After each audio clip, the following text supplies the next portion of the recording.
What are you doing? Making an entrance. We're back for a video, and this time it is a we because my wife is here. Hello. Legends and Lattes. Legends and Lattes. This is written by Travis Baldree. It was originally self-published and then became traditionally published. It's a real short read, weighing in only at around 250 pages. So that's just a little bit of background on it. Similarities. What would you say is similar? Ooh, definitely Beware of Chicken. Okay, we haven't covered Beware of Chicken yet. A lot of people probably don't know about it, but it's on Royal Roads. It's a story we absolutely love. It's slice of life, so it's also now on Audible. It is now on Audible. That is true. That is true. So same narrator too. Oh, Travis does too. Yeah. Good call. So if you like him reading this book, you might also like Beware of Chicken. So yeah, slice of life, a character, slowly building up their own place, their own space, bringing people into it, getting help from people. Yeah, a lot of similarities there. Coming of age and rom-com. Yeah, and feel good. Yeah. Midlife coming of age. And rom-com, you're right. Like the characters meeting each other, romance blossoming over time. It's an ensemble piece. Yeah. So the world, this book, very high fantasy world. You got orcs, you've got succubus, you've got dwarfs, gnomes. Ratkins. Adorable ratkins. So yeah, very high fantasy world, but it brings in some technology, which is fun, and it doesn't feel forced. It doesn't feel like a weird mashup. I think it's well explained. Yeah, absolutely. Yeah. It really lends itself with the building of a business, introducing this to the population, and it's really nice. Well, and it's fun because we get to experience with the characters that aren't familiar with what the main character is, trying to do. They're figuring it out and being like, "Oh, this is weird, this is strange. I don't know if I like this," and so we get to have those moments with them. Spoiler which is cool. warning: coffee is involved. Yes. So we get to see characters like try it for the first time, wonder if it's going to work and stuff like that. And that's all cool. And I don't know, it's something about the gnomish inventions. I love it. I love it. And the way they do their packaging and stuff. I'm like, it's so gnomey. But it all feels right. And I think that's a really cool part about this story, about that it can be so high fantasy, but have these modern isms, if you will. If you love fantasy and you're also a foodie, boom. Boom. So the characters. The characters are fun. As a character, I enjoyed the feel of the different types of people. You have some people who plan things and others who are off the cuff. And then you get to see how that happens. It's true. It's true. Some people know how many pages were in the book, and some people are like, it took me about 2 days.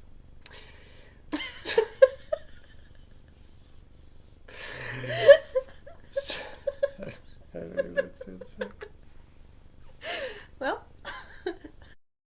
in terms of the characters, the main character is Viv, this big orc woman who used to be an adventurer, used to be rough and tough, and has decided to do something completely different. And the fact that she has decided on what is basically a career change, I think is awesome, because oftentimes change is forced on characters, but she forced herself to do this. And it's really inspiring. It's really inspiring because it's hard as an adult to move to a new place and start something new, especially when you're really good at what you used to do. Thing. Yeah. And you were trying to make a lifestyle change. That's to articulate that well, and the both confidence and fear involved with that, and then making a new community. It's really neat. Well, and I also like, too, how there are moments where she could backslide, right? And because that's real. If you're familiar with something and you're struggling with the new thing you're trying to do, you're going to think about going back to the thing that's easy, that's familiar. And I feel like that's addressed in a good way. And then the new characters that we meet are really fun. I was honestly quite impressed with how individual the various characters felt, even just from a couple lines of dialogue. I was like, oh, I know that, I see you, I know that person. And that's what really drew me in, was meeting some of the group, the found family that Viv ends up cultivating in this new place. Yeah, you get to kind of go on these inside jokes with the characters, which is really nice. Mm-hmm, mm-hmm, mm-hmm. In terms of who would enjoy this book, school teachers.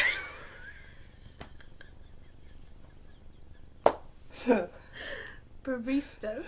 Baristas. You know, if you want something heartwarming, if you want something cozy, I mean, that's what this subgenre is now being called, cozy fantasy. This is your book. This is why it's so popular, because even though these books have been out there, it hasn't been that well known a genre, and I really feel like this has been a flagship for it.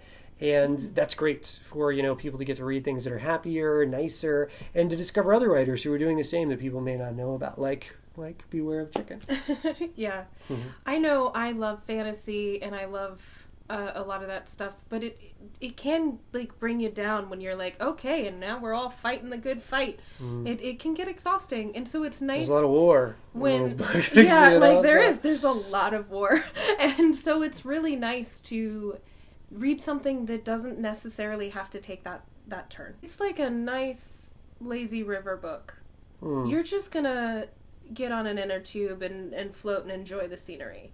This is not like get to the action. It's like, oh now I'm meeting this person. Oh, aren't they charming? Right. Okay, cool. And how do they interact together? How is that going to build on itself? It's a good snowball book. It rolls and then you bring more in and you're like, okay. Snowball book.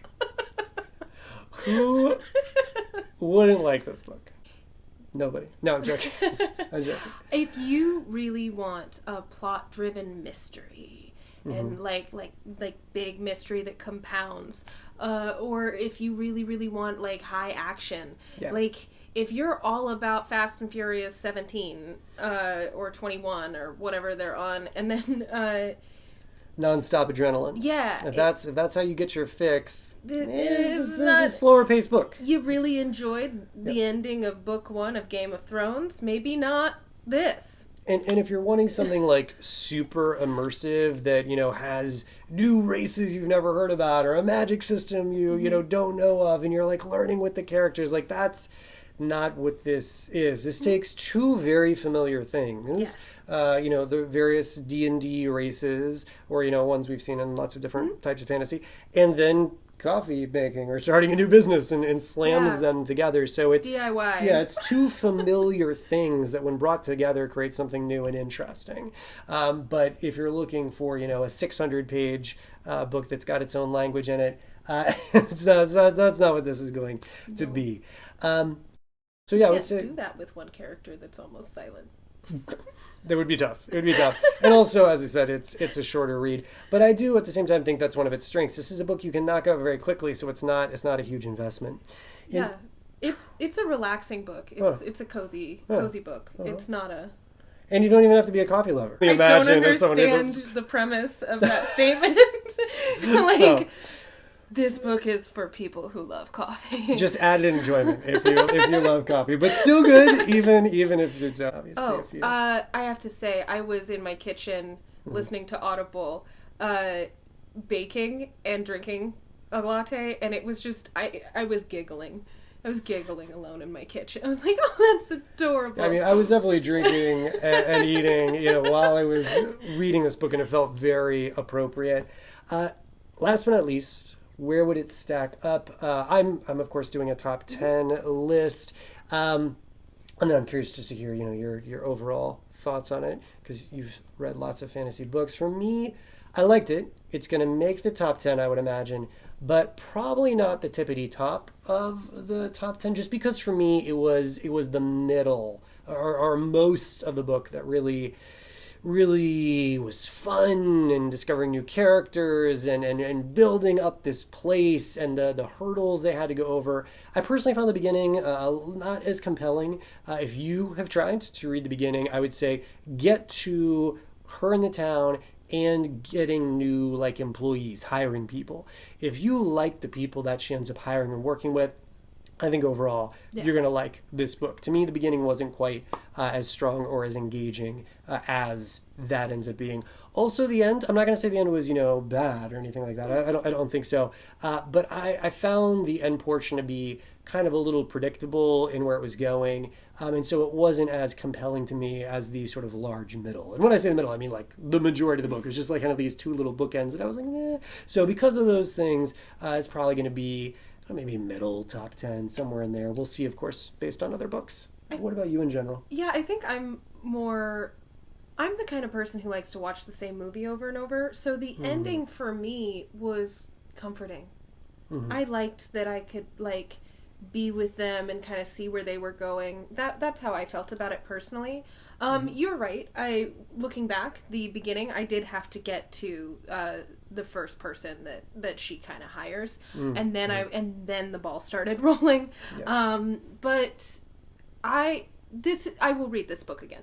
I will absolutely read this book again because it's charming. Well, it's that type of book, for sure. It's that type of book that's got that reread potential just because of the feeling it gives you. And because of its success, unsurprisingly, there is going to be another book Travis has come out and say he's, working on that. I would say the only other downside is the price point. I was shocked. This what you would think is just like a regular book. This was $18, right? Wow. Yeah, so that is expensive for this type of book. It does come with a little extra story, but you don't necessarily need that. There is a little bit of art, but not a ton of it. So, I don't necessarily know if you need this special edition $18 book to enjoy the story, but it is. I do like the way the pages are cut. I like it when it they is do rough fun cut with the rough cut pages. pages. It's a pain to turn though. I was turning the top, but it looks so nice. And regardless of which version you get, this cover art.